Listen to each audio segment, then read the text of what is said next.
قطعی یقین ہے کہ یہ تحریک طالبان کی کارروائی ہے۔ دنیا تمہیں سلام کرتی ہے۔ شہید کی جو موت ہے وہ قوم کی حیات ہے، بڑے دکھ بھرے لمحات ہیں، لیکن ان کی قربانی شاید بہت ساروں کو امن و سکون دے جائے گی۔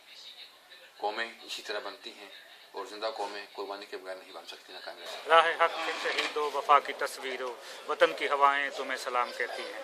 اوورسیز پاکستانی جو ہیں وہ چودھری اسلم کی شہادت پر صرف یہی کہہ سکتے ہیں کہ گراں قدر خدمات کو خراج تحسین پیش کرتے ہیں، اور ایسے جو افسر ہیں، جو ایسے جوان ہیں جو ملک کی دھرتی پر قربان ہوتے ہیں، وہ صدی میں پیدا ہوتے ہیں جن پر فخر کیا جا سکتا ہے۔ چودھری اسلم جیسے نڈر اور بہادر افسر کی شہادت پاکستان کے لیے قومی علمی ہے۔ اللہ تعالیٰ انہیں جوار رحمت مجھے عطا۔ چودھری اسلم ایک بہادر، نڈر اور ایماندار افسر تھے، اور ان کی شہادت جو ہے وہ پاکستان کے لیے اور کراچی میں امن و امان کے لیے ایک بہت بڑا صحنہ ہے۔ چودھری اسلم صاحب ایک نڈر بہادر آفیسر سے، اور ان کی شہادت سے پاکستان کو ناقابل تلافی نقصان ہوا ہے۔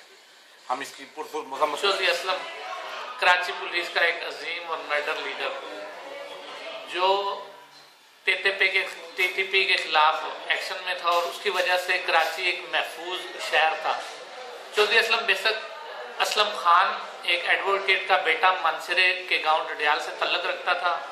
اس کی کمی کراچی کے سارے لوگوں کو بہت زیادہ، صرف کراچی کے نہیں پورے پاکستان کے لوگوں کو، کیونکہ جو بھی دہشت گردوں کے خلاف جان نثاری سے مقابلہ کرے گا، وہ چاہے چودھری اسلم ہو یا ہنگو کا وہ چھوٹا بچہ ہو جس نے پچھلے دنوں میں سینکڑوں بچوں کی جانیں بچائی ہیں، یہ سب ہمارے ہیرو ہیں، اور انشاءاللہ ساری زندگی ہمارے دلوں میں زندہ رہیں گے۔